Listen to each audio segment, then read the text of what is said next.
treat brother this way? What's wrong? I talked to Alan Hines today. Well, that's good. On camera.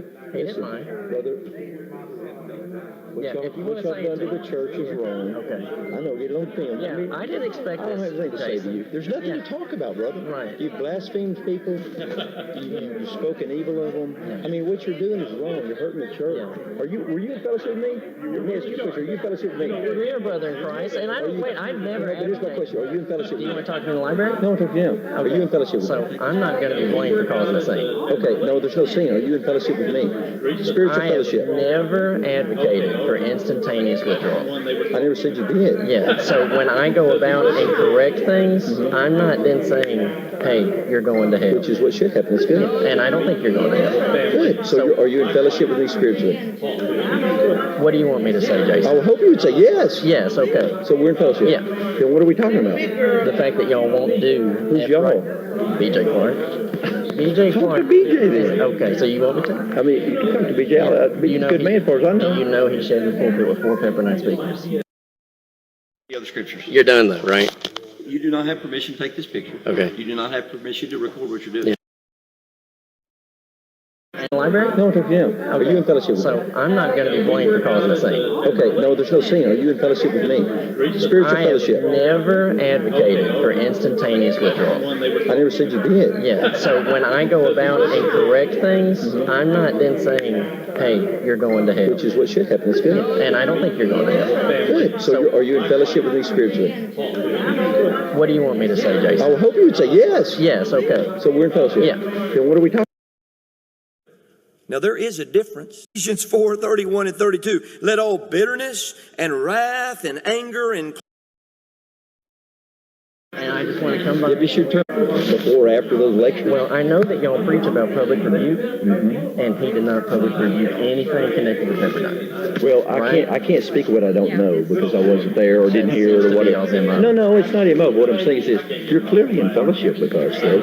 So my question is, why do you want to cause a problem? I don't want to see Y'all got Pepperdine speakers coming in. Who's y'all? Where you are, then where BJ Clark is. And you said from your pulpit, I've got full confidence in BJ. But he doesn't publicly with Pepperdine Well, speakers. all I know is this way. At the end of the day, I've never seen BJ do something to give me a situation where I don't have confidence in him. You're referring to some event, who knows where, whatever. I don't It's know. not who knows where. It's FHU. It's one of y'all's biggest colleges. Don't act like it's not Wait a minute. big. What do you mean y'all's? The Brotherhood. Are you not in the Brotherhood? Yeah. Then you should say ours. Okay, you want me to say ours? I don't care what you say, but I'm saying, why would you say You don't y'all's? care what you're making a point about it? I'm asking, why do you say y'all's versus ours? Are you supporting FHU? Why would I don't ever go to Freed Hardeman. Yeah, well, that's a dodge. No. Do you advocate for young people to go to Freed Hardeman? Yeah. I love you. I love you. I wish you would get your attitude straight toward the things y'all put on the internet, which Yeah. are blasphemous, wrong. None. They're Oh, documented. it is. They're It's- documented. No, they're misconstrued. They're taken How? out of context, How? brother. Explain it. I'm saying No, I sat hey, down for what's your 90 best, man? I sat down for 90 minutes with Alan Hines. So why can't you do it? Because you clearly are recording things. You didn't ask me if you could record I don't this. have to. What do you mean you don't have to? Yeah. Do you realize that y'all broke Texas law? You put certain things on the internet that are against the law. Do you believe you have? Romans 13, you should obey the young. So you can want to twist it? If you're going to tell me So to work I'm the telling you law, right now, you do not have permission to play any of this on your website. yeah, I don't have to abide by that. Oh, okay. That's good. But whatever. Yeah. So is that it? You got No, anything? there's nothing to talk about. I mean, I don't know what to say that you would listen to reason. So. I could talk to Alan Hines for 90 minutes. And he even said, when we got started, he said, I was reluctant to do this. When he sees what you're probably going to do with what he said, he probably will And be. then and 90 minutes later, you know what he said to me going out the door? Keep in touch. He didn't have a problem. Except for here's the thing, what he doesn't probably know is you're going to take what he said, take part of it, and put it on in a way that's not exactly the You don't get case. to speak for Alan Hines. What? You do not get to speak for Well, you apparently are. And you know what he You said? also don't get to speak for me. I talked to him about the Pepperdine speakers, just like I'm doing right now. So So obviously you don't agree with Pepperdine speakers. Okay. I've never even, I know it's in California. Are you going to play ignorant right now? I'm not going to play You ignorant. know, but I'll all I know is that's in California. I want you to answer a question. Yeah. Let me do it. spiritual fellowship with me? I already answered that. You Yes. said yes. Yes. So, And I'm going through a correction process. are you correcting me? Oh, yeah. For what? For not correcting BJ. Y'all do give by No, here's my question. So how long is this correction process? It's 2 steps. BJ, when on the pulpit. No, wait, here's one thing. So you're in fellowship. You're in fellowship with everybody here, right? Spiritually speaking, members of the church. Did Paul send a letter of correction to Corinth? Of course. Was he in fellowship with him? I understand that. There you go. That's me. That. Yeah. And you don't have a problem with it. You're just playing a game right now. No, I'm not, brother. But I'm saying you're violating various scriptures. Okay. Many scriptures. And so what about women preachers at Pepperdine? What about not believing the best when you have attacked me and other good men, not knowing the full situation? What about that? Is that a sin? What is it? Like, you're just throwing it out. What it is. I'm using specifics. Certain places, I may go somewhere and speak, and you say I didn't deal with certain things. You don't even know what happened. And when they announced B.J. Clark came to your pulpit, and that was right after he was with 4 Pepperdine speakers. And you know what? And knowing everything you know about B.J., you should realize B.J. is going to teach the truth. And I don't know what he didn't do it there. He didn't do it there. You expect me to take your word for that in light of all the things that you said incorrectly? Go listen to the lectures. All you're doing is playing the ignorant game. You're bearing your head and saying, Pepperdine's not covered, that's all I know about it. I don't know what B.J. does. Listen. But you sure know what I'm doing. No, I don't know what you're doing, other than the fact you put stuff on the internet. I'll even listen to it, because it ain't worth my time. That's fine. But so anyway. Y'all about getting as close to unity and diversity as you can get at Freedom. Hey, you read my manuscript. I think you'd like it. There's 4 Hello, Pepperdine sister. speakers. How you doing? Penny from Night on Road. Yeah. Oh, yes, ma'am. Thank you. So good. Lesson. Wonderful lesson. Appreciate it so much. Good to meet you, sister. Thank you. Yes, sir. Night on Road. 4400 Night on Road. Not on road, okay. Night on Road. Yes, ma'am. Well, one thing is, y'all have I'm done, yeah, brother. you have said that we don't try to talk to you. Hey, I'm done. But I came over and I tried to talk. I know, but there's nothing to talk about. But can I get that? Can you get what? Y'all have consistently Listen, said. I'm saying there's no reason to talk to a person secretly reporting someone. Now, there is a difference, and I'll just say this and then I'll go on. There is error, and there's fatal error. I'll give you an example. Revelation chapter. The other scriptures. You're done though, right? What people don't know about you is that the Memphis School of Preaching did not actually begin as the Memphis School of Preaching, but instead it started in 1966 with you as the director. That's correct. Now, how did that happen? There was a teacher in the Harding Graduate School at that time that were saying some things that troubled some of us.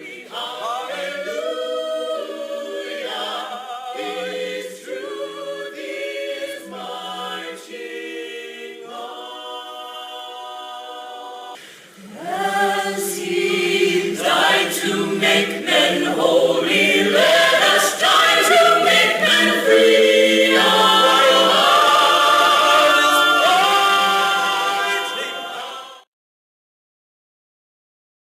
I just want to come by. Be sure to turn that microphone gets me there. Yeah, there we go. You want it on? What now? Do I need to have it on? I'm sure you do. Yeah. So, Why do you treat me this way? what's wrong? I talked to Alan Well, that's good. on camera.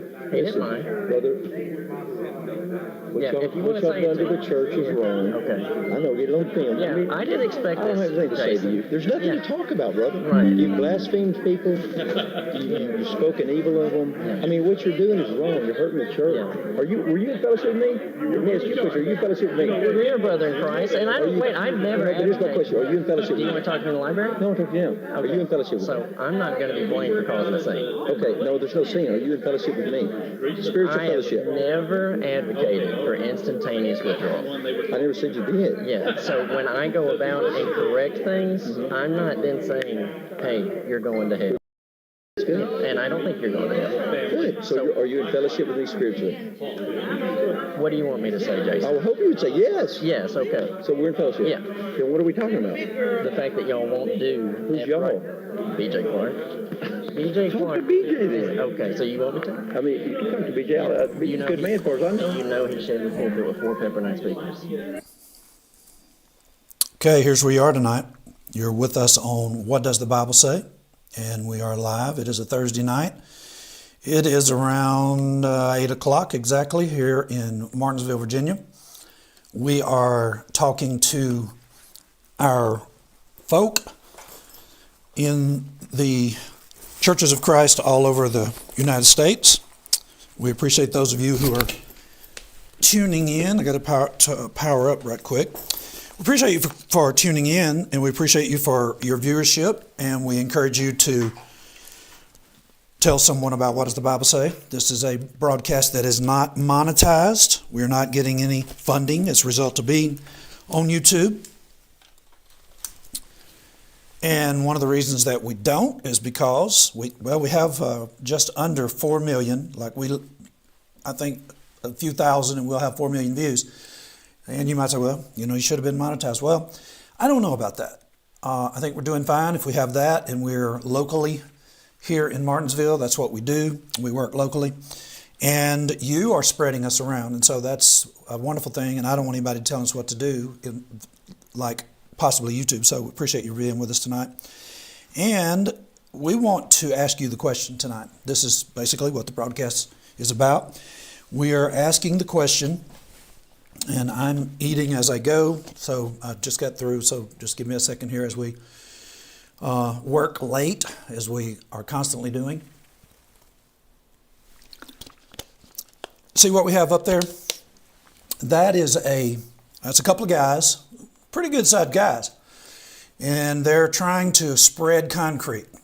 And I'm asking you the question, or I'm making the statement, this will not spread. And what I'm asking tonight is, what kind of Christians are going to spread? What kind of Christians are going to multiply? What kind of faith is going to spread?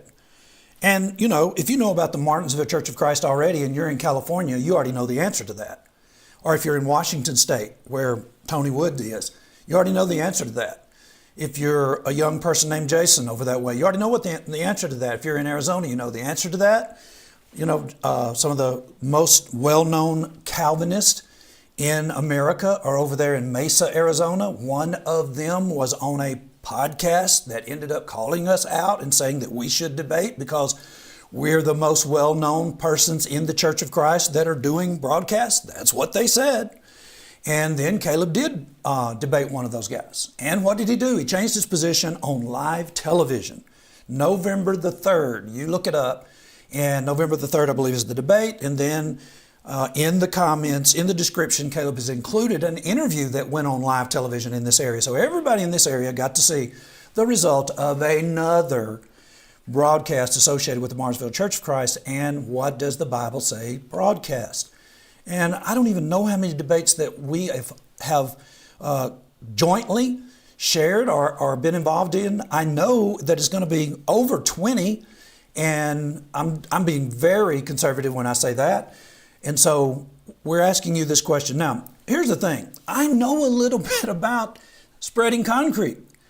And I can tell you, as a teenager, this was a horrendous sight for us. My stepbrother and I, we would come to the site before my stepdad and his brother would get off work in Shreveport, Louisiana. And he was having us help them because they couldn't get there in time for the last load of concrete. So we would be there when the last load of concrete would come in for our driveway. And the guy would drive up and he would see two teenagers. And you know what he's wanting to do if it's the last run? He's wanting to spill as much of that concrete as he can, as quickly as he can. And you know the size of a driveway. So basically you just think about a driveway. We had a big 2x6 that would reach across the driveway, or if it couldn't reach across the driveway, one of us would be on the end of it, the other would be on the other end of it, and we would be doing what you call screeting it. And that is, we're trying to keep it inside below a form, and we're trying to spread it. Well, these guys would put that concrete out, and it wouldn't be wet, it would be stiff. It would be ready to set up. Now, why am I using that illustration? Because some things won't spread. And stiff concrete is really what happens is it's all shaken up and it is firmly set. And you know what? There are a lot of Christians that are the same way. They're all shaken up. They are all mixed up. That's what this is. This is mixed up gravel and concrete mix. It's all mixed up, and it is getting very firmly set before we can do our job as young guys. And a lot of Christians they're all mixed up. They don't know what they believe. You should see some of the comments that come in on our YouTube and on our Facebook and some of the people that we talk with. Members of the Church of Christ are woefully untaught. They're all mixed up, and then they're firmly set. And you just can't do anything with that. This will not spread. Now, I intended to have a Baptist manual from the 1800s. Let's see what I can pull up. This is actually a 1911 book that just happens to be laying here. It is Jesus as a Controversialist, 1911. We have an 1896 Baptist manual before the Baptist manuals that most of y'all had. And you know what they did? What the Baptists did? In the back of it, they listed the number of the members of the Church of Christ in the United States back in those days. And it was exceptional. It was really unbelievable. I was in a hurry when I left out of the office and didn't get one of those. I probably could look it up fairly easily on one of my hard drives and show it to you. But my point is, they were spreading in the 1800s. The disciples of Christ. Sometimes they call themselves just simply disciples. Others, sometimes they call themselves simply Christians. Sometimes they call themselves churches of Christ. And by 1865, when Alexander Campbell was actually dying, just in the time frame of the Civil War, the Church of Christ was massive.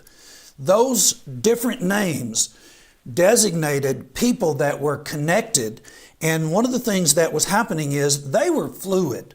They were not all mixed up and firmly set. They were still fluid. That's the way you want your concrete to be. When it comes out of there, it's coming down that trough and you want it to be fluid. What does that mean? When it hits the ground, you want to be able to move it.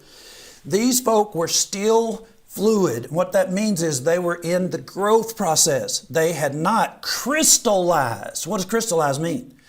Y'all, when you crystallize and you basically say, we have solidly encompassed all the truth. There's nothing else that we're going to learn. We've got this down. And if you aren't with this, then you're excluded. That's what's going on today in the modern day body of Christ. The true church that you read about in the New Testament, people that are trying to practice Christianity from the New Testament. Now, somebody like Geno Jennings would say, well, Christianity is not in the Bible. I know Christianity is not in the Bible. The word Christian is, and it is not any flaw to refer to yourself as Christianity, quote, Christianity. But the problem sometimes comes in when everybody is under that umbrella. Everybody's not under that umbrella. There are some individuals that are not teaching the apostles' doctrine. Now, I'm going to get into my Bible program tonight.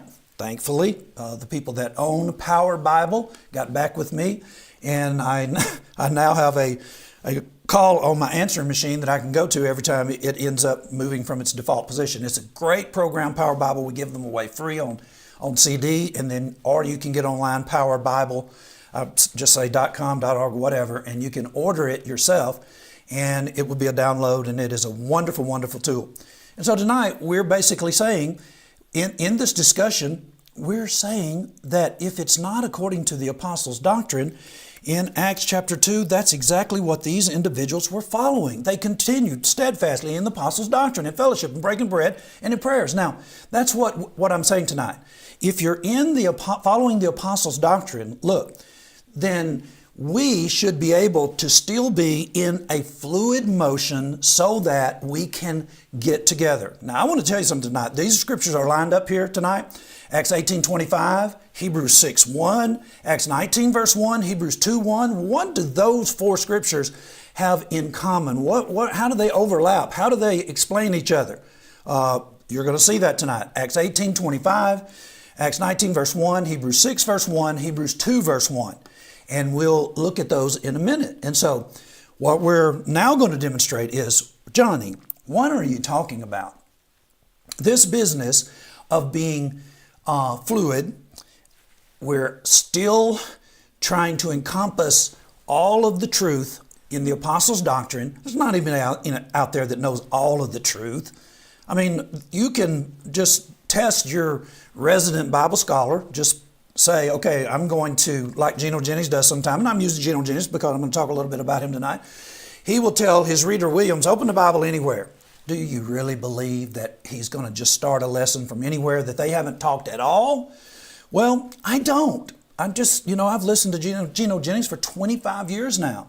And I can see that he will admit he doesn't know everything. I've seen him change. I've talked to him at length in private where I wasn't recording him. And I know he's still working on stuff. And hey, that's what we're talking about here tonight. We're talking about spreading. Who is spreading and who is not? Okay.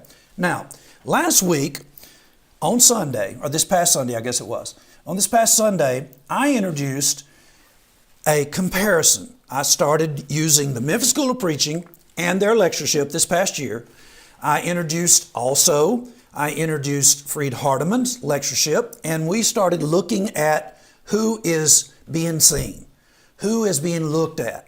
And you're not going to spread if you're not being looked at.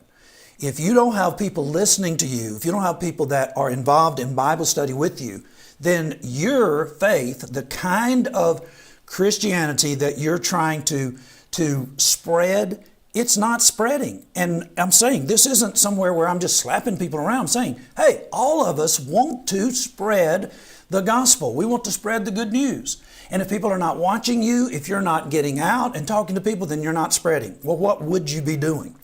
Well, tonight we're going to introduce another group of individuals. It was Memphis School of Preaching last week, or this past Sunday, and tonight we're looking at the Texas School of Preaching. Now, I want you to think about this. When a person or group of people introduce a school to you, and it's, basically new, and it comes on the scene, you have to ask yourself the question, what is going on here? Well, potentially they're telling you that they are training men to preach. And then if you have them saying that, then you need to look at them first. What are they doing that needs to be duplicated? This is Jason Rollo, he's the director of the school, and you could ask yourself the question, well, what is Jason doing that you need to duplicate? Well, one thing I know about Jason is he's a great salesman, and he is selling insurance, and he's very wealthy at doing it. He had a good teacher. His dad's name is Sonny. I have met his dad way back when James Oldfield was being moved from there. We invited James to come up here to Virginia and work with us. James Oldfield's had several debates up here as well. And so I was meeting with the people down there, and as I was helping load the truck and move James Oldfield out, move him down to Virginia, and immediately upon hitting the ground in Virginia, we were starting a tent meeting. I was outside of Houston, Texas. I believe it was Lovelady. And I'm loading James up. We're going to drive all the way from Lovelady, Texas to Martinsville, Virginia, and the tent is already being worked on. And when we get there, we're going to start it up. We flew his wife over here and baby, and James, then we just go right into work. Tent meeting is going to be in progress just that weekend. So there you go. That's what we're saying. Now, that's a look at us. That's what we're doing in front of you, and you know about it already. I don't really have to tell you. If you're watching What Does the Bible Say, you know about the process, the progress, and the spread. Now, here's what we have here tonight. Here's Jason Rollo.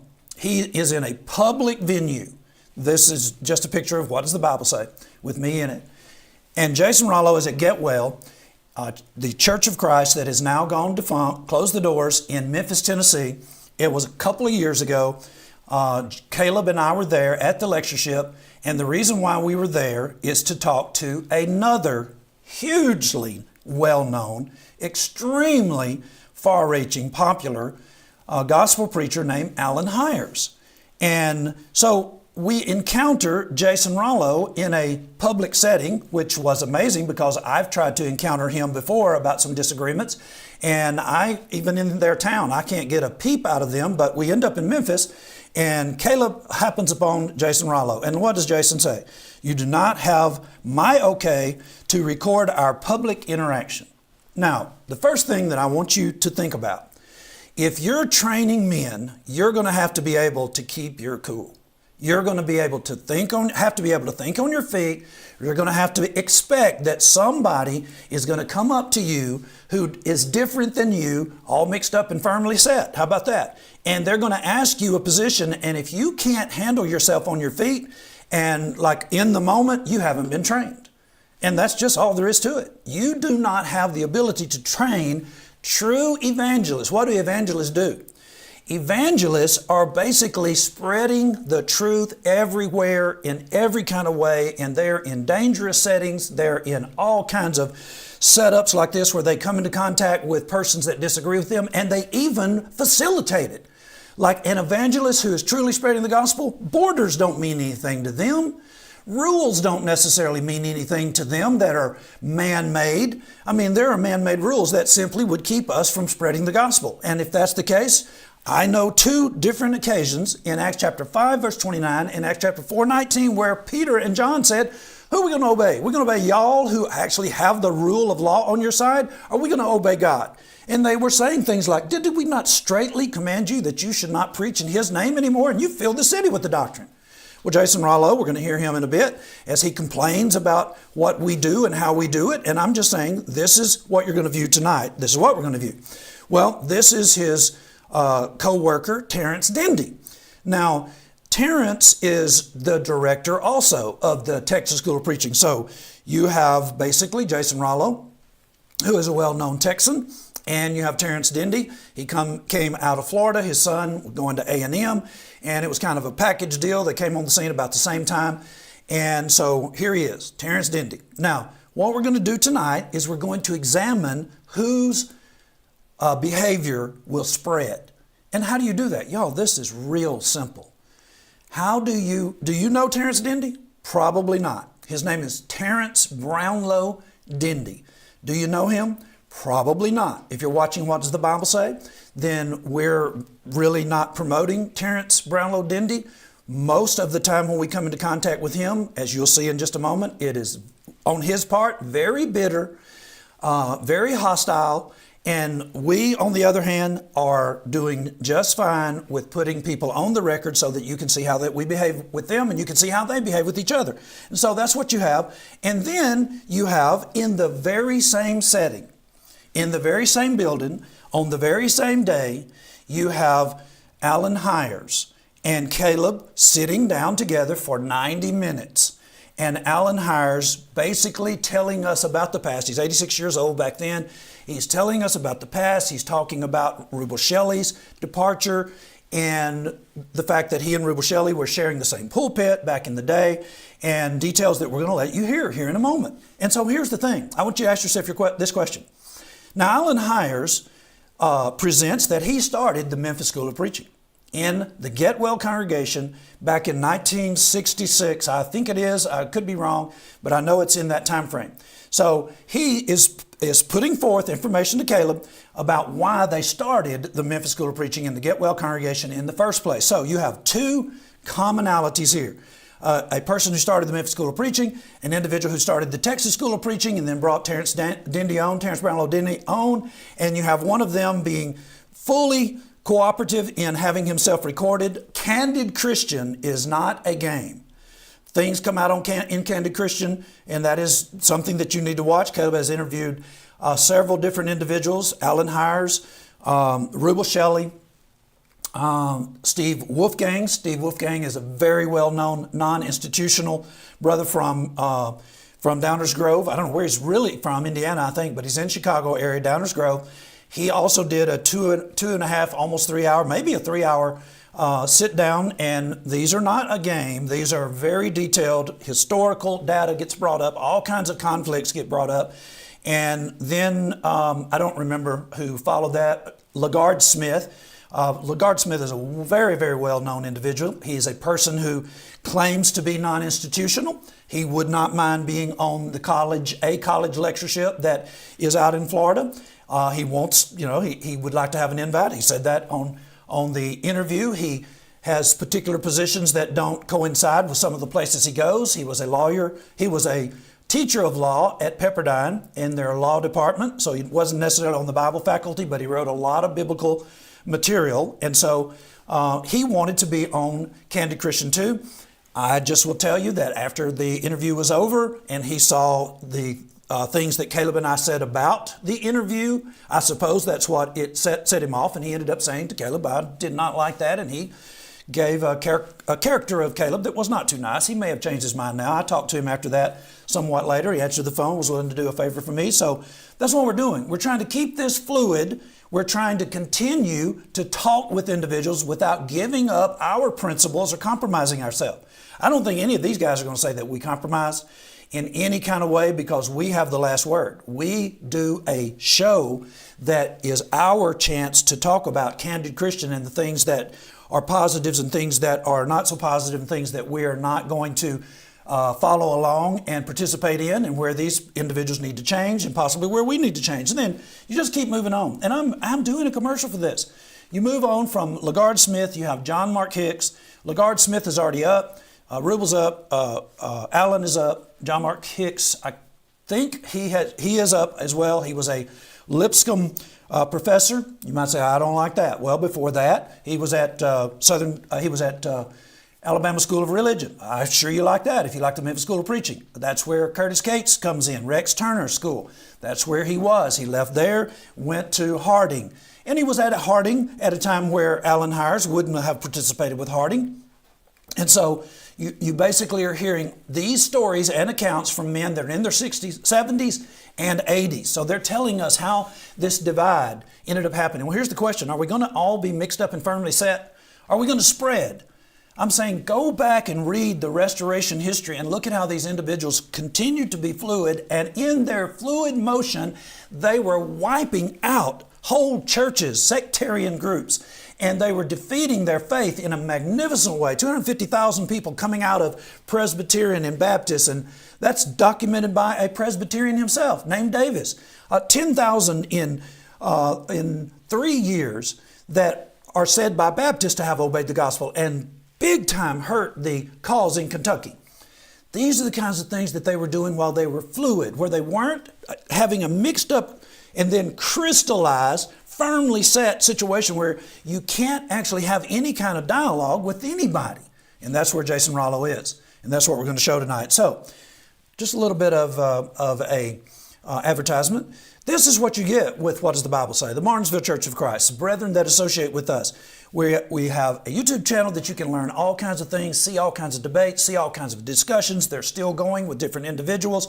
You see us on broadcast television. We're debating on there. You see us setting up a tent, sometimes 1 and 2 times a year, 2 and 3 and 4 weeks at a time. We have denominational sectarian people that come in. We allow them to talk at the microphone and ask questions. We allow their pastors to ask questions. We have had a debate under the tent as well. Marriage, divorce, and remarriage in 2005. I think we just now have aired it for individuals that are mixed up in marriage, divorce, and remarriage. Very, very good debate. Gary Summers, and I knew his name was going to slip my mind when I started the Gary Summers part. Somebody will just have to tell me. 2005 was a long time ago. So that's what you get. Now, what are we doing here? I'm introducing now new information. We're not leaving what we were doing because we're going to let you hear the mixed up and firmly set. But before we do that, we're going to introduce our spread even more. This is Joplin, Missouri, and that is Victor Knowles. Victor Knowles sat down with Caleb on Candid Christian, 2.5 hours, maybe right up in close to 3, and he begins to describe what it was like being associated with Churches of Christ / Christian church, independent Christian church. He tells the story, the historical story. He is 80 years old.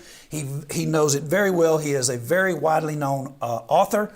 And if you're looking at this picture, this is in front of College Press, the book publishing company that was run by Don DeWelt, who is now deceased. And you might say, I don't have anything to do with College Press. Well, I guarantee you that people who taught you did, because College Press has a set of commentaries that was any preaching school that you went to 20 years ago would be telling you that College Press commentaries are worth the money that you pay for them. If you have a copy of of Millennial Harbinger. You got it from either, you got it on eBay or whatever, but it came originally, lately it came from College Press. They put it back into print. I have a set, we have multiple sets here, and they came from College Press. That's what Don Dewell was doing. That's what these guys are doing. They're trying to continue the return to the New Testament, restore original ancient gospel that was being taught by the apostles. And this is somebody probably helping me out, and I do really appreciate it more than you can know. Olin Hicks, thank you, Charles. That's Charles Roberts out in the Dalton, Georgia area. Let me just pause here since Charles brought Georgia on my mind. Thank you very much. I want you to be praying for Jonathan Geis. He is going to have I really don't know what to call it. On the 14th, Jonathan has been charged with, this would be something Jason Rollo would say you shouldn't do. He's been charged with criminal trespass. Well, did he really criminally trespass? Well, in Georgia, they have a magistrate situation where you bring in your information and the other person makes his argument. And so brethren have helped me to help Jonathan with a lawyer from out of that northern Georgia area all the way into Atlanta. Very well-known criminal lawyer that is going to be coming down to Polk County and standing up for the fact that Jonathan hasn't done anything that violates the law. And so you need to be praying for him. He is a young man in his 30s. He is raising 3 children. His wife is not in the scene anymore. It's his ex-wife, and it's really tough work. And you know, I don't know that everybody in the body of Christ around there actually supports somebody who's going to be spreading to that degree. What did Jonathan do? He put the preacher where his dad goes in a Baptist church, Antioch Baptist Church. He put a banner on the back of a U-Haul truck, and they ended up having to see it close proximity. And they claim all kinds of things happened, and Jonathan was recording the entire thing.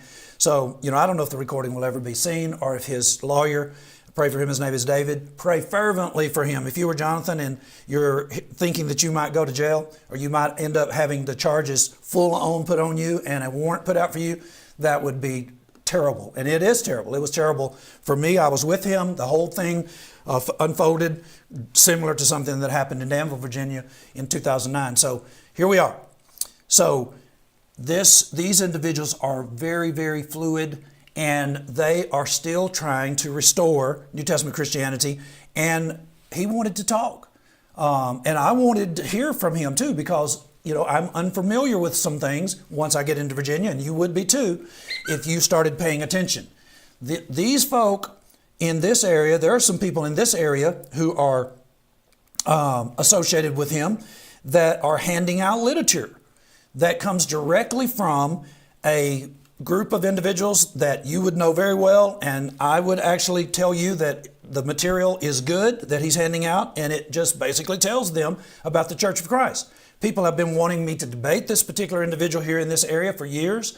Caleb visited with him, I think, in the last 6 months, and he said, those people shouldn't have been saying that. I didn't want to debate your dad. The agreement is way too on the positive side for him to want to have a debate with us. Rather, he is promoting the things that we do, with the exception of mechanical music. And so, let me see who is, and I appreciate that. That's a former Primitive Baptist pastor that just texted me saying that he's praying for Jonathan. He's been with me. This gentleman has been associated with me since 2012, somewhere in there, and he's seen us be on the ground and get a broadcast started in eastern North Carolina, in Rocky Mount and Wilson.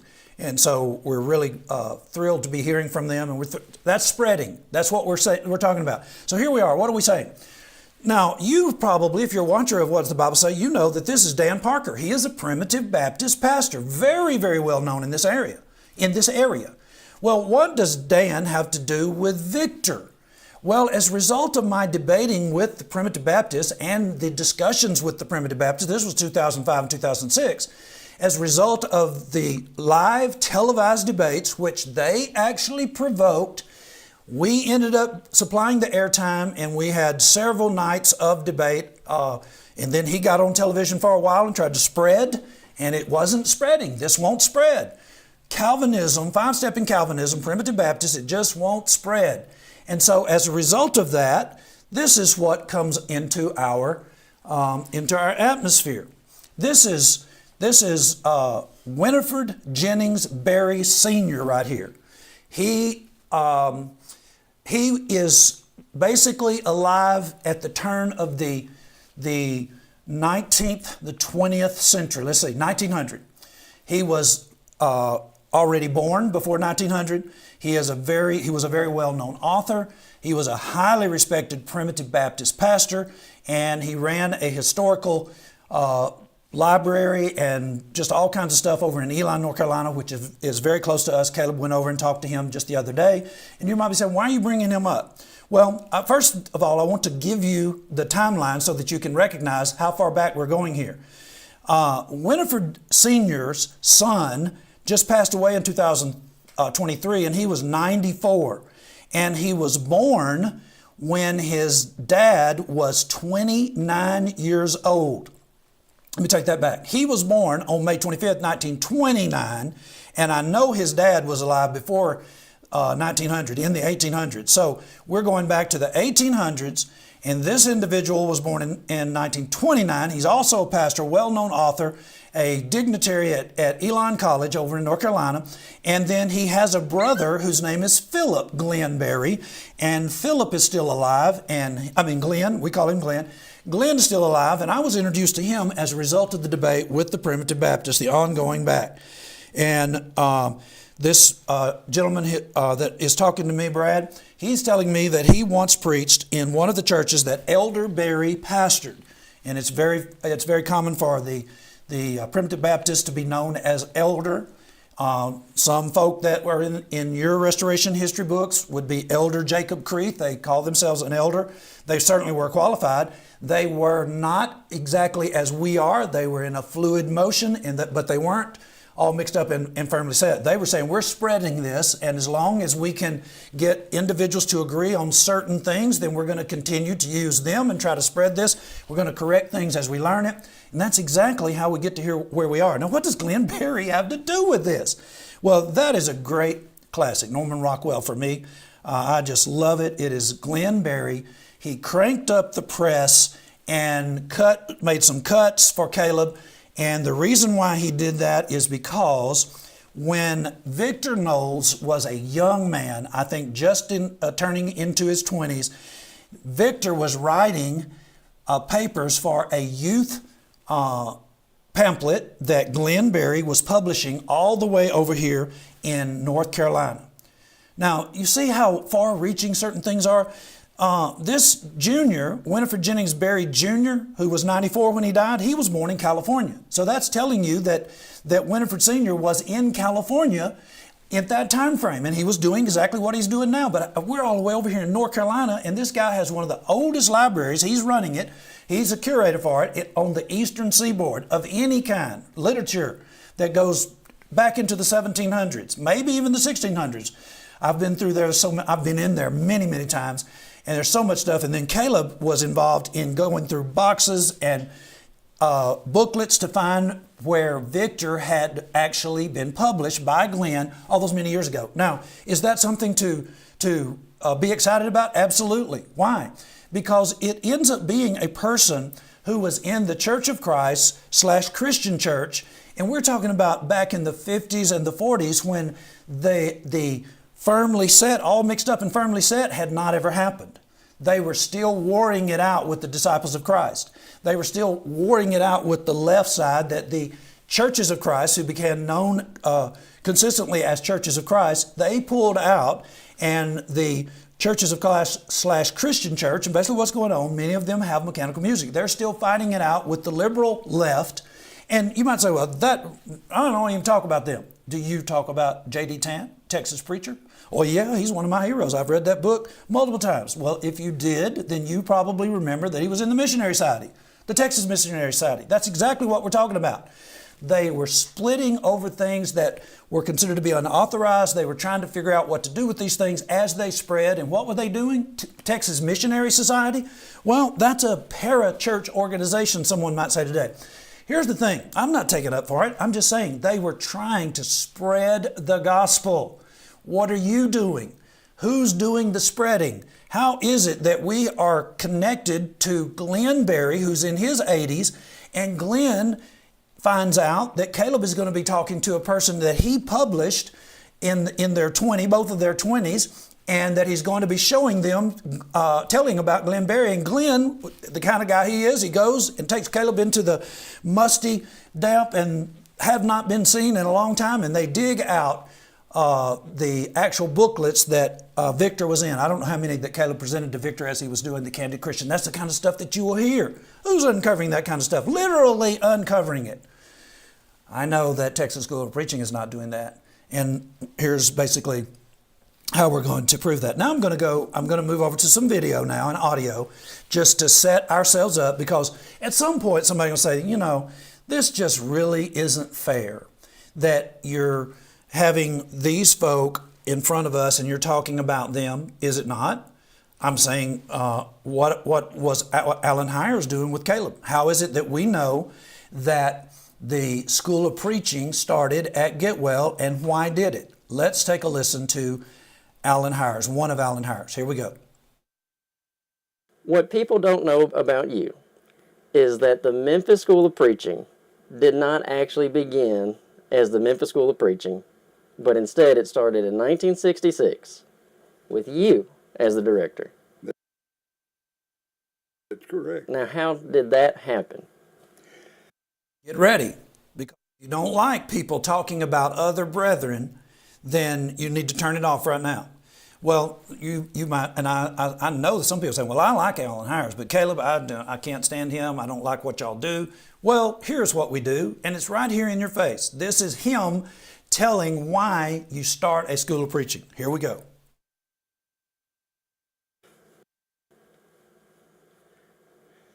There was a teacher in the Harding Graduate School at that time that were saying some things that troubled some of us. Saying things that troubled some of us. How dare you talk about the Harding Graduate School in the 60s, 1966. I would dare say that if he hadn't already been there, he was there. Thomas B. Warren, who would be revered by many of you, would he be in a school with people that are questionable? Well, there are times when you find yourself in that kind of situation, and if you're fluid and you're not just saying that I'm going to keep my place here and I'm not going to rock the boat, well, then you're compromising. But if you're continuing to push and to try to bring people around, it's going to be dicey and it's going to be rough and it's going to be difficult. And you're going to have people like Alan Hires, who could have been starting that school at the exact same time, and other individuals, the Harding Graduate School, saying, we're working this out. Well, while y'all work it out, we're starting something that's not even involved in that kind of stuff. We're going to spread the gospel. Well, I am actually preaching because of people in Texas saying that we need some guys that should be trained by the men in the Memphis School of Preaching back in the 80s. And so now today, I am a critic of Memphis School of Preaching. I don't hate anybody over there. I have a long-time relationship with folk over there, and I'm still concerned about them, and it aggravates them to no end that we still sometimes meet them and are willing to talk, and sometimes we pull out the camera. Why? Because otherwise you wouldn't know what happened. You know, there's some people that saw that with Jason Rollo, and I'm sure he's told the story. He says we blaspheme and talk trash and break laws and all kinds of stuff. You wouldn't know he would say things like that unless it was recorded. But here's Alan Hires willingly being recorded while he talks about other people.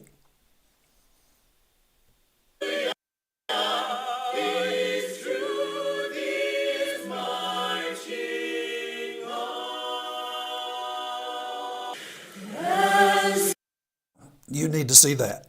And one of the things that you need to see is you need to hear more information that is actually there. Let me click this one right quick. I think this is some more Alan Hires. It may not be. It's not. You're done though, right? This is going to be Jason Rollo as we go forward. And we still have right at 20 minutes. And so I think that I had another one right here. Let's see about this one. Start saying these things are going to happen. It's a matter of keeping your head up and kind of paying attention to it. So but right now, this is fantastic that you would do this with us because they don't know these stories. That's true. And so moving from... I will say this about the School of Preaching. Hold on. Alan Hires, 86.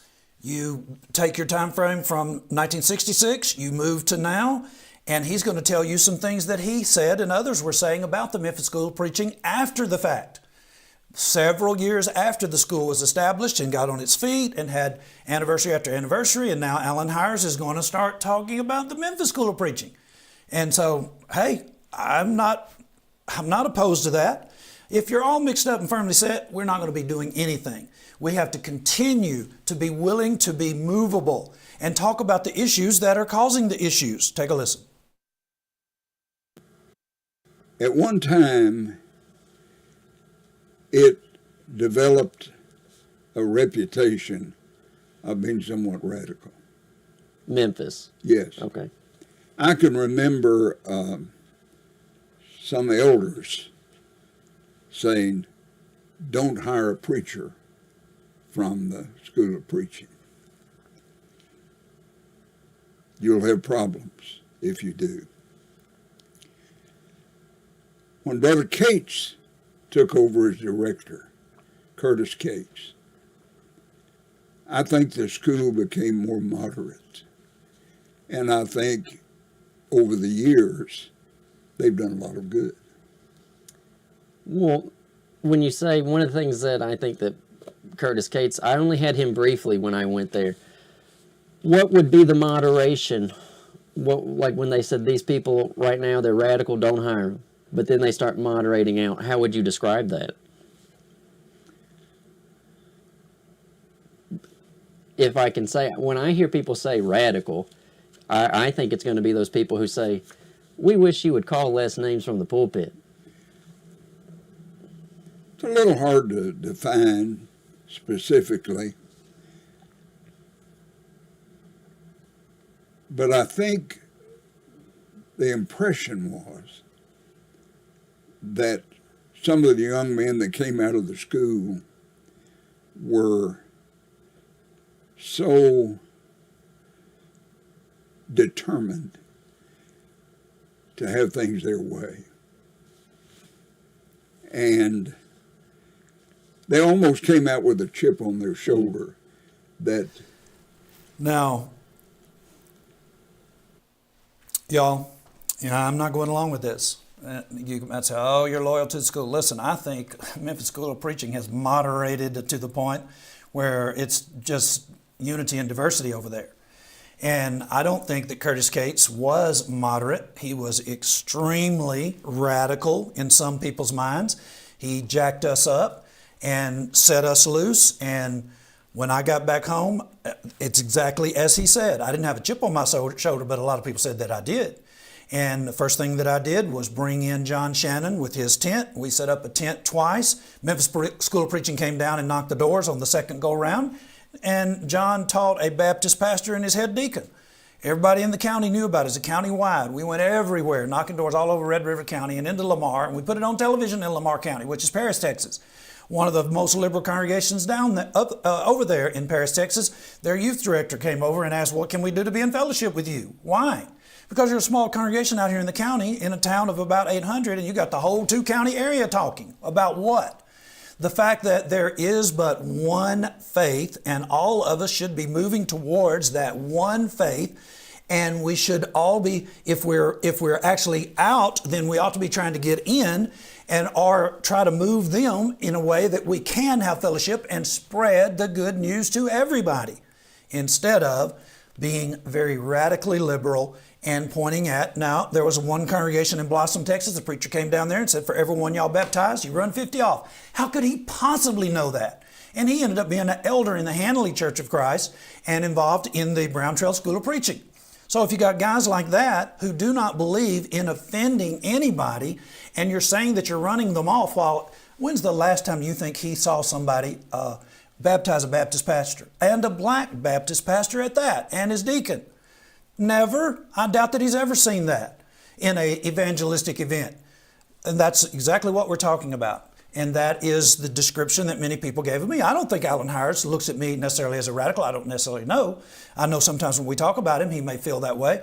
But I know that he agreed to have this interview, and he wasn't going to have it. He actually told us no, told Caleb that he wasn't going to do the interview. We drove to Memphis anyway. You know, did he just say, they have this attitude that it's going to be their way. We drove all the way to Memphis when he said no. That's 11 hours. And he said no.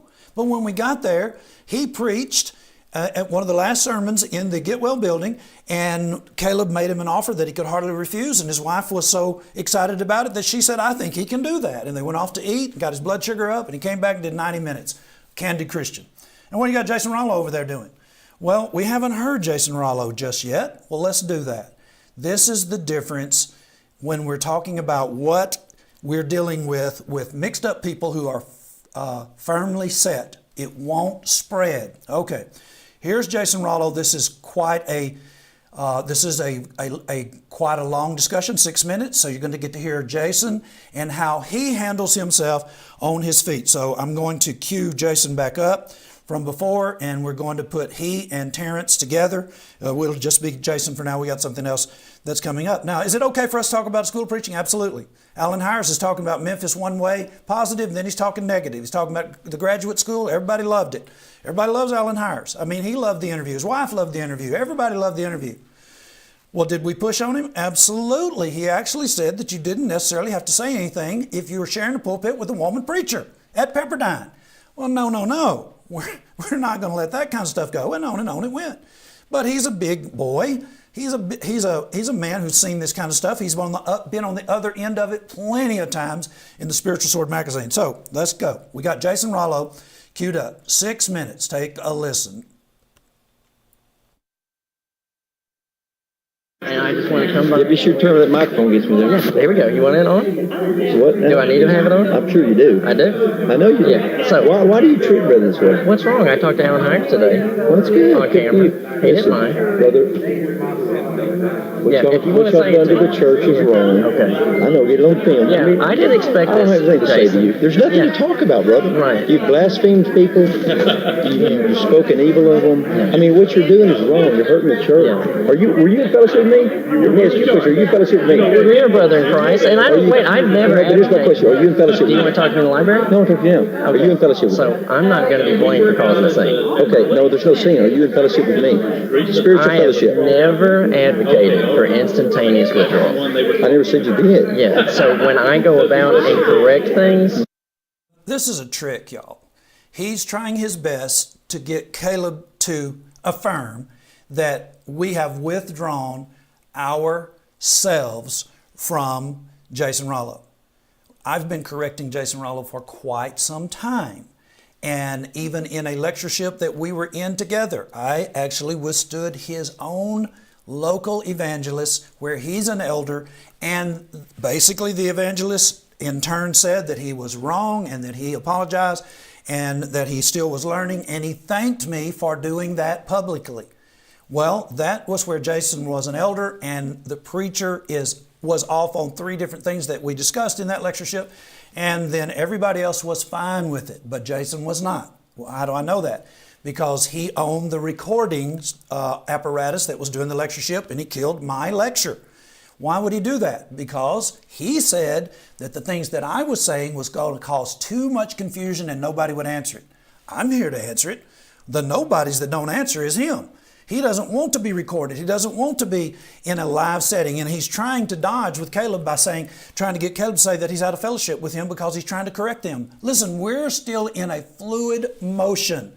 We're still trying to correct. We're still trying to bring in, get together. And look at who these people are that we're having these discussions with. I'm back there with the camera on all of them except Rubel Shelley. These are people that are not necessarily doing what we're doing and saying what we're doing, but we're reaching out and then we talk about what we heard and what we saw in the interviews, and it's not always positive. Sometimes you have pushback. I'm sure you have pushback all the time, and we don't always hear it. But I'm saying, is this what you want? A director of school of preaching who can't even deal with like in the moment, and he's trying to dodge out and try to get some way or other that he doesn't have to talk anymore? I'm not then saying, hey, you're going to hell. Which is what should happen. That's good. And I don't think you're going to hell. Good. So are you in fellowship with me spiritually? What do you want me to say, I Jason? would hope you would say yes. Yes, okay. So we're in fellowship. Yeah. Then what are we talking about? The fact that y'all won't do Who's y'all? BJ Clark. BJ Talk Clark. to BJ then. Okay, so you want me to? I mean, you can talk to BJ. He's a good man as far as I know. You know he shared the pulpit with 4 Pepperdine speakers. Do you know what he did or didn't do before or after those lectures? Well, I know that y'all preach about public rebuke, and he did not public rebuke anything connected with Pepperdine. Well, I can't speak of what I don't know because I wasn't there or didn't hear it or whatever. No, it's not MO. What I'm saying is you're clearly in fellowship with us, though. So my question is, why do you want to cause a problem? How you doing this evening? Correction, that's Good to see you. Y'all got Pepperdine speakers coming in. Who's y'all? Free Hardman, where BJ Clark is, and you said from your pulpit, I've got full confidence in BJ, but he doesn't publicly rebuke the Pepperdine Well, speakers. all I know is this much. At the end of the day, I've never seen BJ do something to give me a situation where I don't have confidence in him. You're referring to some event, who knows? I've never seen BJ, is what he said. You know what? When you've got your head in a hole, you'll never see it. He doesn't know anything about anything is basically what this entire 6-minute video is demonstrating. And he says that we ought to give BJ the benefit of the doubt of being on a lectureship at Freed Hardeman with 4 Pepperdine speakers, and knowing BJ, he would correct them. I know BJ very well. He didn't correct them. We've actually seen him on the Bear Valley with several false teachers who said we're all in fellowship. BJ's answer to that, well, he didn't say anything to anybody, and he said he got on the plane and left. Didn't know who was on the lectureship, did his lecture, got on the plane and left. He didn't correct anybody, and that is their activity. That's how they behave. And then they want you to pretend that it's not going on, and we're just not doing that. Why? Well, for one thing, we actually love them too much to play this game. And we love you too much to allow you to end up being moderate. And that's what this is. This is a school that is moderate. And so I'm going to let you listen to the rest of it. Where? Whatever, I don't It's know. not who knows where. It's FHU. It's one of y'all's biggest colleges. Don't act like it's not big. What do you mean y'all's? The Brotherhood. Are you not in the Brotherhood? Yeah. Then you should say ours. Okay, you want me to say ours? No, I don't care what you say, but I'm saying, why would you say You don't y'all's? care, but you're making a point about it? I'm asking, why do you say y'all's versus ours? Are you supporting FHU? Why would I don't ever go to Freed Hardeman. Yeah, that's a dodge. No. Do you advocate for young people to go to Freed Let me tell you Hardeman? something. Yeah. I love you. I love you. I wish you would get your attitude straight toward the things y'all put on the internet, which Yeah. are blasphemous, wrong. None. Oh, it is. They're documented. No, they're misconstrued. They're taken out of context, brother. Explain it. I'm saying I sat down for which is best, man? I sat down for 90 minutes with Alan Hines. So why can't you do it? Because you clearly are recording things. You didn't ask me if you could record. I don't this. have to. What do you mean you don't have to? Yeah. You realize that y'all broke Texas law? You put certain things on the internet that are against the law. Do you believe you ought to obey the law? I Do don't you know where I believe broke. He's a lawyer. He doesn't want to be on, he doesn't want to talk on tape. If you're going to be a lawyer, you're going to have to actually get in front of people and make your case. This is awful. Broke Texas laws. What Texas law do you think we broke? Did we break a law that says that you can't do what the Bible says that we can do? You know, well, good luck with that. And I know that they would do the same thing if they had any real conviction. People are constantly doing things overseas that are not allowed, bringing things in that are not allowed. They're breaking those laws in that country. Just give me a break. This is the worst, some of the worst arguing or presenting your case that I have ever heard. And this comes out of Texas School of Preaching. No thanks. You have. Romans 13, you should obey the young. So you want to twist it? If you're going to tell me So to I'm telling you right now, you do not have permission to play any of this on your website. Yeah, I don't have to abide by that. Oh, okay. That's good. But whatever. Yeah. So is that it? You got No, anything? there's nothing to talk about. I mean, I don't know what to say that you would listen to reason. So. You're saying, I don't know what to say. We know that. It was evident from the get-go, and you didn't want to be on camera because you don't know what to say, and neither does the other director. Both of these guys are just basically the same. They're in their four walls, and they are not able to deal with what an evangelist has to deal with if you're going to spread the gospel. Now, if you're going to be a pulpiteer, this is all you have to do, is you just have to wow people and have them say, and that's not really happening either. Now, I really want you to hear the rest of this, but I'm going to go ahead and put him on the scene. This is the end of it. The other scriptures. You're done though, right? You do not have permission to take this picture. Okay. You do not have permission to record what you're doing. Just pure stupidity. He's in Tennessee, and he's telling Caleb what he can and can't do in Tennessee, and nobody believes that or thinks that. This is absolute, just him trying to be able to somehow or other say that he put it on Caleb and Caleb was breaking the law and that he wasn't going to participate. Listen, y'all, we know the laws. We have our own lawyers that work with us. What in the world? Have you not seen us in court cases? Did you not hear me saying that I actually got a lawyer out of Atlanta to come down and defend one of our brethren who is being told that he violated Georgia law? We have lawyers. We know what we're doing. And as a result of that, we're spreading. And you're watching this because you actually have seen this kind of stuff. And it is exciting to you to see the gospel be spread. Jason, no. Yeah, but I tried to just talk to him. I said I wasn't going to be responsible for a scene, and he started challenging me. So Yeah, that's fine. that's all that was. Okay, So I'm done. now it's my turn. Okay. I don't know what happened today, and you can turn that off, please, Why? because I'm just talking to you as Caleb and Michael. Okay. We have long history with longer history with him. Caleb does. He's known Caleb since he was a little kid. And, it's like, what do you want to turn this off for? We all know that he knows too that Alan Hires has just been on for 90 minutes with Caleb, and you got a director of a school of preaching that's actually active, and he can't do that, and this is off limits. Why? They're talking about us, and do you not know that? Do you not know what's coming up? So let me just give you the real picture of these guys, and this is basically how it is. So this is the Memphis School of Preaching. This is Terrence Brownlow Dindy. 106 views. There's nobody listening to this guy. You have one of the biggest platforms in the Brotherhood, one of the most well-known schools, highly revered in some people's minds. Alan Hires said they've moderated, and they have really moderated under the leadership that is out there now. Terrence Dindy, a director of the school, goes over from Texas, and you got some guys that nobody even knows who they are. Look at this guy. I don't know who he is. Then that doesn't mean anything necessarily. Juan Warmilo, he has 79 views, and that, just go ahead and say 80 and move Terrence to 105. What? He is only 25 views below a director of a school of preaching? What does that tell you? It tells you nobody wants to hear these guys. Their lectureship, as I showed you last week, and you can see this on Sunday if you want to go back and see the full show. They had 48 speakers, I think, in 4 days, and they garnered only 5,334 views for 48 speakers. You mean to tell me that 48 well-known, sought-after, bring to your high-end lectureship, no telling how much money they spend on that lectureship every year, and the stuff that goes associated with it, the food, all the different kinds of things, and you got 106 views. What does that tell you? Nobody is listening. And if nobody's listening, y'all, you know what that means? It means you're not spreading. And you might say, well, that's unfair. Okay, I got online. This is what you can do with us. Get online and look at what he's doing. Here's a gospel meeting. It's like a month ago, something like that. 213 views. Over in his stomping ground, which is Florida. Another night, Wednesday night, 183 views. Well, Wednesday night's when everybody comes. Even though it's they didn't come on Tuesday, 183 views.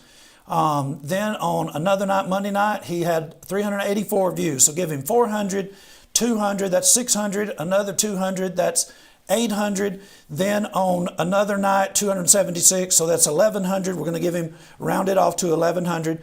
And the other videos are somebody else. 1,100 views during his gospel meeting. That's pathetic. I mean, that means nobody is coming to hear you guys.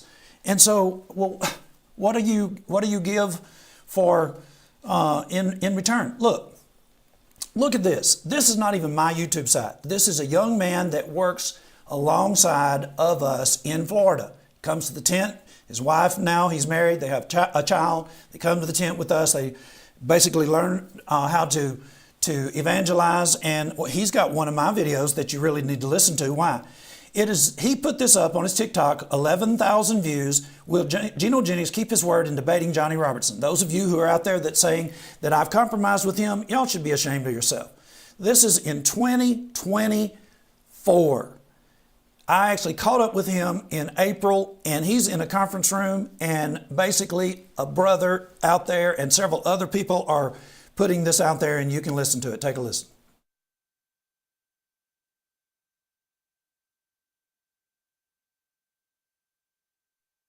Pastor Jennings. I saw that look on your face.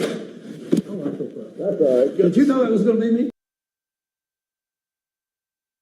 Heads up. Hello. No, just said Johnny Robertson at some American television station. Oh man, this is our first time to It's good to really see get you. this close. Well, my question is what we've been going back and forth on forever. I would love for us to sit down in a venue like, and you know, I know it's not fair for me to say I don't want to sit down. I don't want to be on First Church at the podium. That's what you want, I would think. But I really would like for us to be on television and have some kind of maybe scheduled speeches together. Okay. And what is topics are you interested in? I particularly would be the one in the Godhead. About being one in the Godhead? Yes, sir. Okay. All right. Yeah.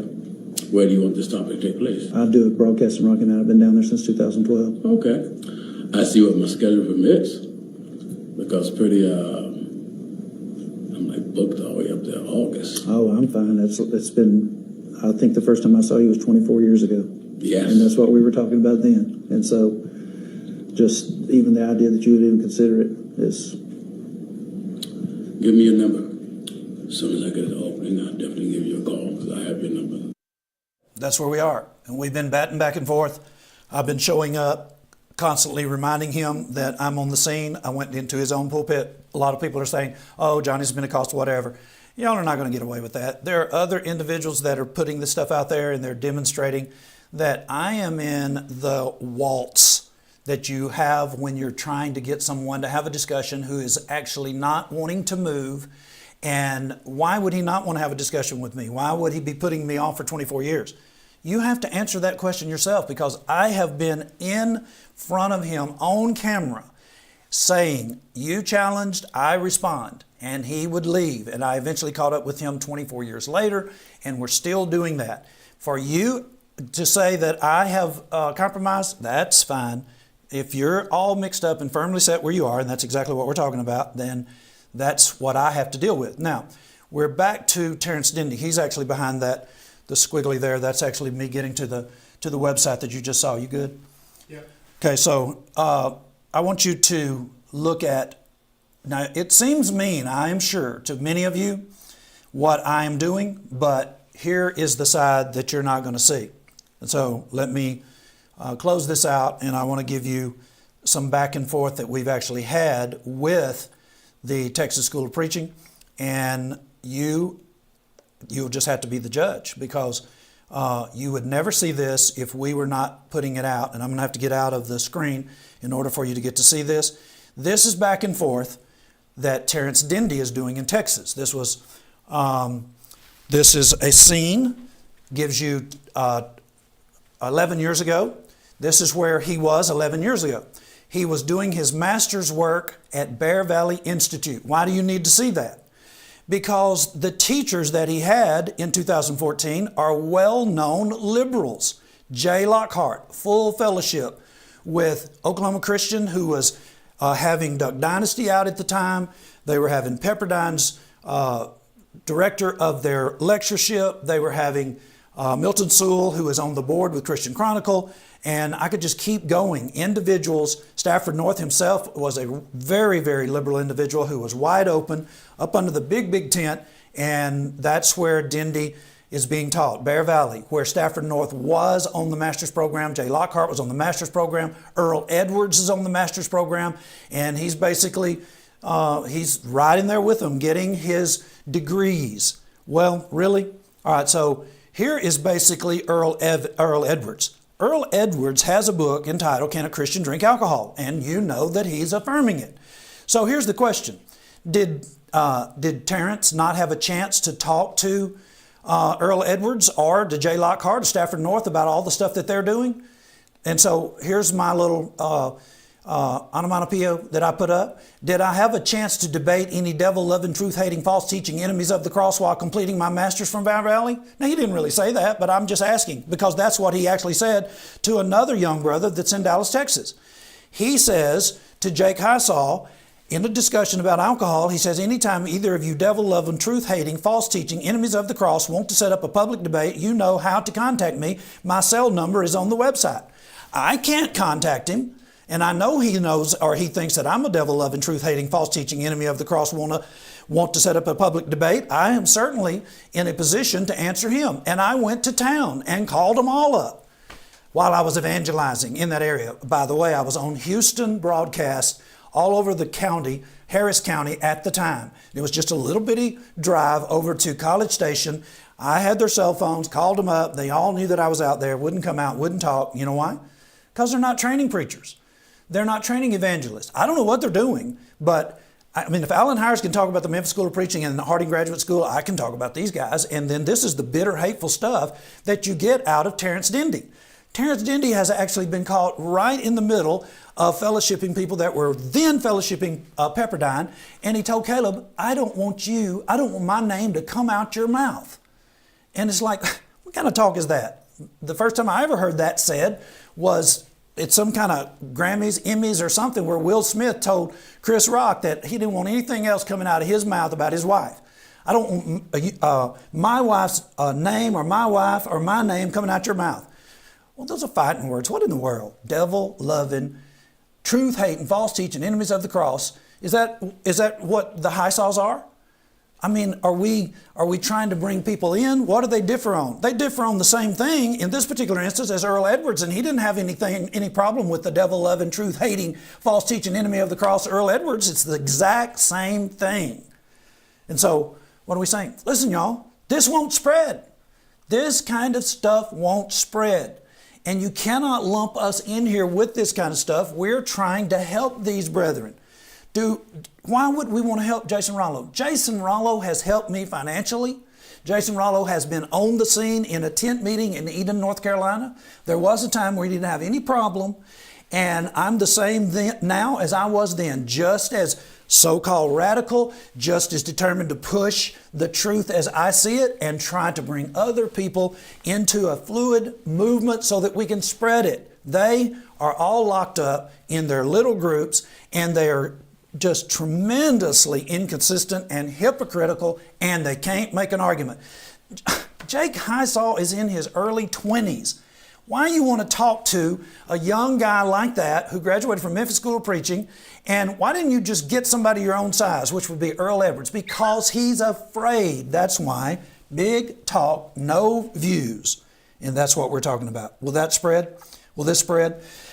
Yes, y'all, this will spread. And the difference in the views and the interest is apparent. 48 speakers on the highest in lectureship in the brotherhood, at least that's how they feel about it. And they're on YouTube and they have 5,300 views with 48 tries. We have 2 speakers, 13 nights. We have 7,000 views on YouTube, and we have 14,000 views on our Facebook Live. Everybody, I mean, I'm good with 21,000. When you're looking at them, that's 4 times what they were doing, and they had 48 speakers. Caleb and I are working ourselves to death doing the speaking every night and door knocking, playing the whole role. I was the maitre d' for everybody, the concierge, finding people a place to stay, just on and on you can go. There's nothing that we're not willing to do for Jesus and His cause. And that's what we're doing tonight, is we're letting you have a look at what is going on and why it is not spreading. So tonight, the only thing I know to say is you have to make your choice. Is what you're doing spreading, or are you pretty much mixed up because you know stuff's going on that you don't, that doesn't appeal to you, and you know you're not getting anything done like what you're seeing with us and the kind of faith that we're spreading, the kind of faith that we have, the evangelistic fervor and determination to be on the television, to be on YouTube, to be on Facebook, to out in the community doing these tents. I have had all kinds of people ask me to come and do a tent for them. Listen, I can't be out there with y'all. I'm local. I'm doing a local evangelist work. I'm responsible for this area. Well, we would pay you. I know you would. I used to do meetings. I don't do them anymore. Well, aren't you isolated? Y'all have isolated, or you've tried to, but you can't do it. There is no way Terrence Dendy will ever be able to, with their Christianity, with their model, with the faith that they're putting in front of you, devil-loving. Oh, man, I can't even go through that montage with him. So that's where we are tonight. And listen, y'all, these people that are doing the candid Christian, they know that we love them. They know that we're traveling great distances. I can't remember who is next. I think maybe I know, but then there are two that you haven't heard about. You haven't heard yet. Bill Lockwood, he debated Mac Deaver back in the day, in the early 2000s, and Mac Deaver is already done, and so is Bill Lockwood. They're in the can. They're ready to be published. It just takes time, and we're busy people. And so you'll be able to hear people that are moving away, and we're trying to talk with them and bring them in. That's why Bill Lockwood was debating with Mac Deaver 20 years later. Mac is well beyond, in some instances, where Victor Knowles would be in the Church of Christ / Christian Church. They call it the 4 C's. And they are the conservative wing, and all the stuff that you may have seen in the Christian church, Victor Knowles is not for all that stuff, nor are all of the Christian churches of Christ. There are a lot of churches of Christ in this area that call themselves the Church of Christ. They have the same background and history. They moved, and we're still fluid, and we're trying to bring them back in. And when they see these events, like somebody all the way over in Joplin, Missouri, that's connected with Elon, North Carolina, who was a Primitive Baptist, and 60 years ago, the Primitive Baptist was publishing a gospel preacher. I don't think anybody would say that Victor Knowles was not preaching the gospel back then, when the fluid motion was really high. There was a move to move on away from the disciples of Christ. And at one point in the 70s, 750 of the individuals that it would associate with, 750,000 of the individuals that would associate with Victor, they all dropped out. They basically had a movement where they said, come out, and they were talking about come out of the phone book, come out of any publication that was associated with the disciples of Christ, and they became a totally different entity. And that's where we are today. And that's what we need to be doing. Here's the question. Are you spreading? Can you even spread the stuff that you're espousing? I guarantee that it is spreading for us. And it is beautiful. The gospel is beautiful. The feet of the gospel preacher. I apologize for not getting to those 4 scriptures. But what I would ask you to do, I'm definitely going to follow up with that. You try to figure out what is the commonality between Hebrews 6:1, Hebrews 2:1, and Acts 18:25 and Acts 19:1 following. I guarantee you there's a reason God put that in there, and the Holy Spirit revealed it to us, and we're still reading it. I can tell you this, it's about fluid movement, and it is about bringing folk in rather than trying to exclude them. If you're excluded, in my mind, if you're excluded, I'm working on trying to get back with you. The question is, are you the type of person like the Texas School of Preaching? Or are you like Alan Hires, who's willing to talk, other individuals who are willing to talk? That's the question. Now, all I know to do is pray for all of us and tell you, I love you. We want God to bless you. And we always want you to ask, what does the Bible say? And you can get it here on our channel. God bless you. Good night.